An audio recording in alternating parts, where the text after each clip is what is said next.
So, ladies and gentlemen, as you know, one of the films I'm looking forward to seeing next week is The Northman, starring Alexander Skarsgård. Boy, I love that trailer, especially when he captures the spear and then throws it back to the person that was in front of him.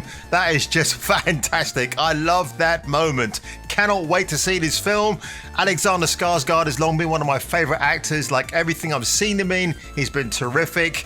And it's so refreshing to actually hear this take from an actor who you don't see much in the public eye, actually. He kind of keeps himself to himself. So if we go over to this article from Bounding into Comics, Alexander Skarsgård spills the beans on the incredibly ridiculous culture of Hollywood, and I absolutely love that. Look at this badass picture of him here in the bearskin. I love that. He stars as Amleth in Robert Eggers' Viking epic, The Northman. Funny how he's called a Northman, because if you watch True Blood back in the day, he was Eric Northman, a vampire Viking, if I remember that correctly. I do like that show. I need to watch it again at some point because that show had me in absolute stitches. And when you got someone like Alan Ball producing, you know what you're in for. So Skarsgård comments came to light after he criticised the morally bankrupt culture of Hollywood. Well, it's been morally bankrupt for a while now. It's nothing new, but again, it seems certain members of the acting fraternity don't want to come forward. And of course, Skarsgård, if people would actually say, is he's part of one of the biggest fraternities in Hollywood in terms of his family lineage, because his father is Stellan Skarsgård. He's got many other brothers. I think Gustav Skarsgård might be a cousin or a brother, but he's in the Vikings as Floki, and he's really great in that. So the Sunday Times, again, the Times is a bit of a iffy paper. He talks about how Hollywood is incredibly ridiculous, and look at that badass poster. The only thing I don't like about this poster is Nicole Kidman right here in the middle, because this woman has had copious amounts of very subtle plastic surgery. I've seen it. Why her husband, Keith Urban, has told her not to do it, I don't know why. Nicole, word to the wise, love, just grow old gracefully.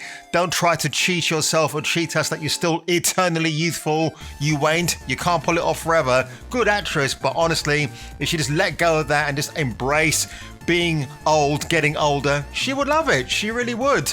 So as we go on further down here, he elaborated, in meetings, people are really insecure and eager to please, but it's a strict hierarchy. If people at the top say something is good, people inevitably fall in line. Again, this kind of reminds me of Sonic the Hedgehog, where Jim Carrey is pretty much the boss, and his hapless assistant would just literally fall at his feet and say, "Yes, sir, that's a great idea, sir, blah, blah, blah, blah, blah." It is literally that. He didn't stop there. Skarsgård went on to say, also, menial, trivial bullshit stuff becomes very important to people. As an actor, the value placed on how important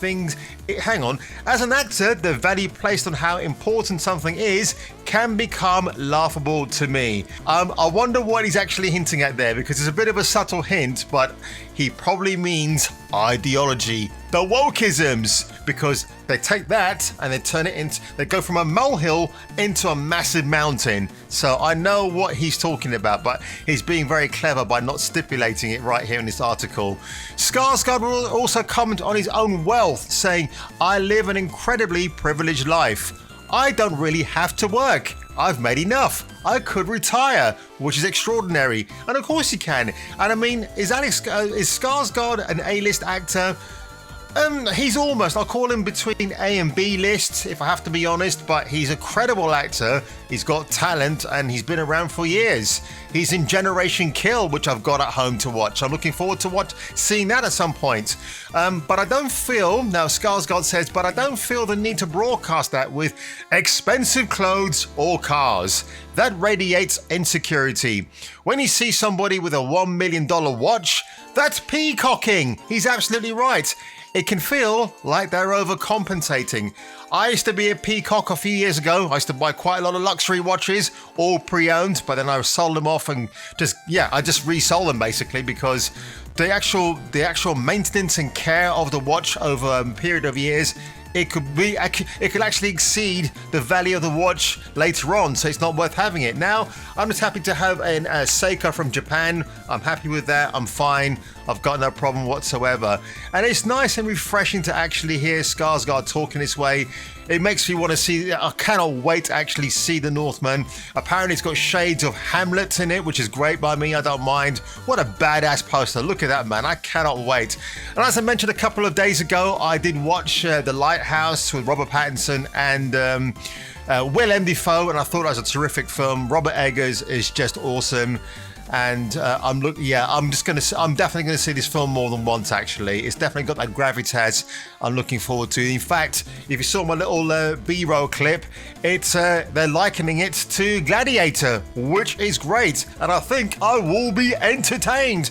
So if you enjoyed this quick video today, folks, do me a favor. Hit the like button, subscribe, and if I were you, I would check me out on my next video. Haha. In the ass end of space, even aliens watch Jason King on Kung Fu Hot Dog. Duke Nukem approves this guy.